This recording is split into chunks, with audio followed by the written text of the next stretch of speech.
नमस्कार दोस्तों, daily news India 1.0 में आपका बहुत बहुत स्वागत है।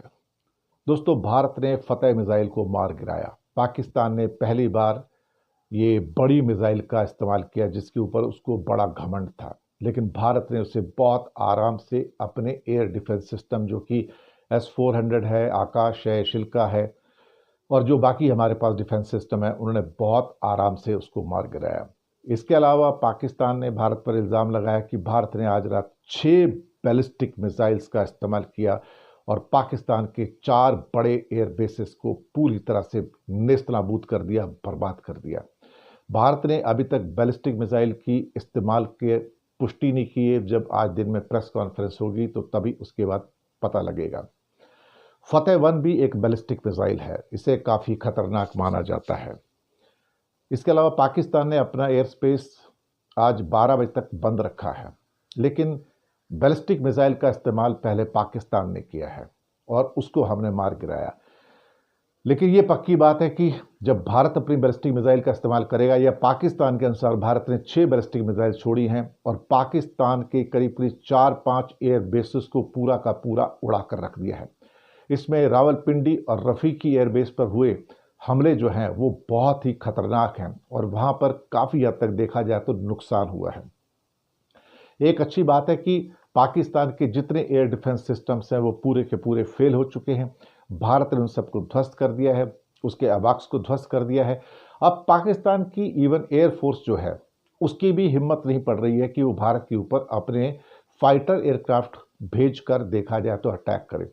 अब अधिकतर जो अटैक हो रहे हैं ड्रोन्स के अटैक हो रहे हैं, लेकिन अब मिसाइल के आने से, बैलिस्टिक मिसाइल के आने से अब ये रंग रूप बदलता हुआ नजर आ रहा है।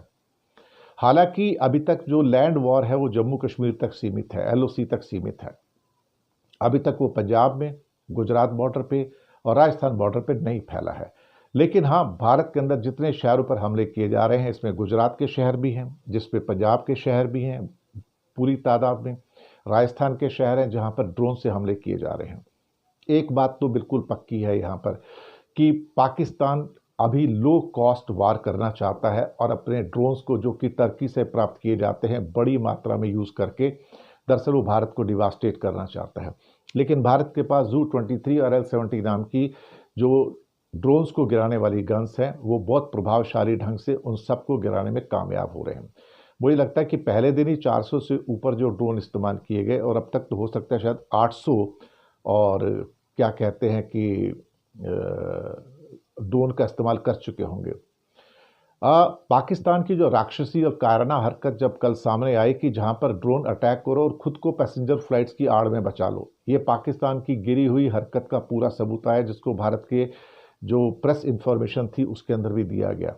और 8 मई की रात से लेके 12 बजे तक इस्लामाबाद, लाहौर, कराची एयरपोर्ट कम से कम 104 जो नॉर्मल फ्लाइट्स थी उसकी उड़ान भरी और लैंडिंग की, और जबकि इस दौरान भारत और पाकिस्तान की ओर से ड्रोन और मिसाइल के हमले होते रहे। पाकिस्तान के आसपास से 104 से ज़्यादा यात्री विमान गुजरे, लेकिन इसके बावजूद पाकिस्तान ने अपना हवाई रास्ता बंद नहीं किया। पाकिस्तान ने एक आम यात्री विमान को जानबूझकर एक ढाल की तरह इस्तेमाल किया, क्योंकि उसे पता था कि भारत की तरफ से तुरंत जवाब आ सकता है। पाकिस्तान की ये कायराना हरकत जो थी ये अपने आप में इस बात का सबूत थी कि इस्लामाबाद, जो कि भारत के बॉर्डर से बहुत दूर नहीं है, 50 फ्लाइट ऑपरेट की उसने, लाहौर से करीब 20 फ्लाइट ऑपरेट की, कराची से उन्होंने 45 फ्लाइट्स ऑपरेट की, और ये तब था जबकि भारत की ओर से रात में हमले हो रहे थे और मिसाइल अटैक भी हो रहे थे, नेवी के अटैक भी हो रहे थे। लेकिन वो अपने ये दिखाना चाहता था, अगर कोई फ्लाइट हिट हो जाती थी तो उसके बाद वो दिखाने की कोशिश करता कि देखो किस ढंग से पूरा का पूरा भारत जो है आम नागरिकों को हिट कर रहा है।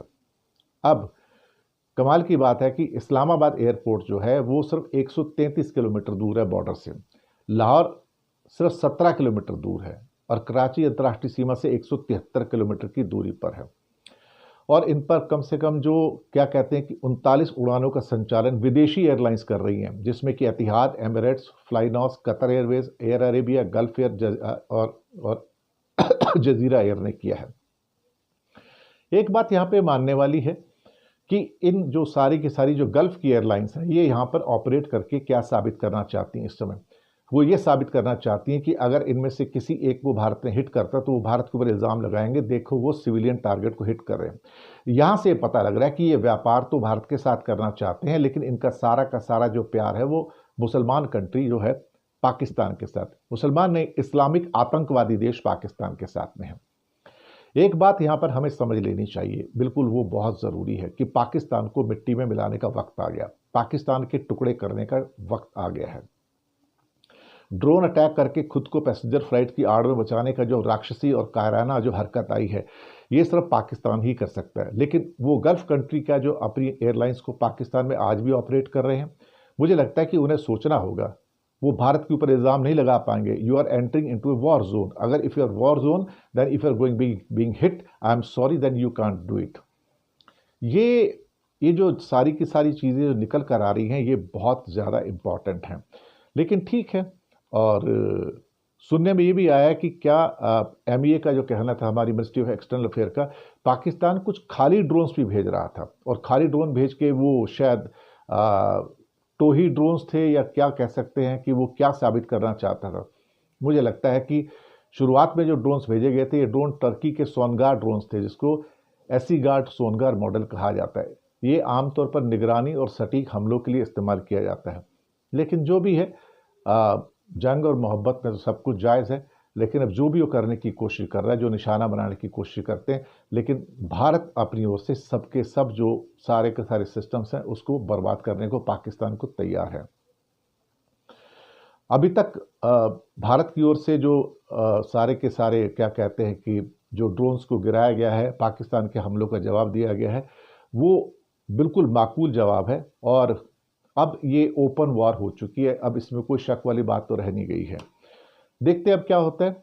लेकिन अभी की खबर हमारे पास ये भी है कि जम्मू के पास भारतीय सेना का एक बड़ा एक्शन है। पाकिस्तान आर्मी की चेक पोस्ट को उड़ा दिया गया है, और वहाँ पर जो ड्रोन्स के और मिसाइल के जो लॉन्च पैड्स हैं उसको भी बर्बाद किया गया है। धीरे धीरे अब आपके पास और खबरें आनी शुरू हो जाएंगी कि कैसे भारत एक पिन पॉइंटेड एक्यूरेसी के साथ पाकिस्तान के जो जितने इलाके हैं और POK के जो इलाके हैं वहाँ पर दरअसल अपने आप में जो हमले करेगा वो उसको एक्यूरेटली करके बर्बाद भी करेगा। पाकिस्तान का बच पाना मुझे लगता है कि अब थोड़ा सा मुश्किल है, क्योंकि अब जितनी मर्जी कोशिश कर ले, अब पाकिस्तान की कोशिश ये होगी कि वो हमले तो करता रहे लेकिन दुनिया से गुहार लगाता रहे। लेकिन दुनिया उसकी सुन रही है। IMF का लोन दिया तो बहुत सारे कंट्री जो IMF के मेंबर हैं, जिन्होंने पाकिस्तान के लिए वोट किया, आप उस बात से अंदाज़ा लगा सकते हो, इंक्लूडिंग अमेरिका, की वो अभी भी पाकिस्तान से उनका प्यार कम नहीं हुआ है। और भारत को एक्चुअली वो हिकारत भरी नज़र से देखते हैं। वो नहीं चाहते कि भारत एक अंतर्राष्ट्रीय शक्ति के रूप में उभरे। भारत का अंतर्राष्ट्रीय शक्ति के रूप में उभरना अमेरिका को भी नागवार गुजर रहा है, चीन को भी नागवार गुजर रहा है, और तो और रूस को भी नागवार गुजर रहा है। दरअसल कोई भी नहीं चाहेगा कि दुनिया में एक और महाशक्ति का उदय हो, लेकिन जब एक शक्ति उदय होती है तो it's an idea of India whose time has come. Victor Hugo कुछ इस किस्म की बातें कहा करते थे।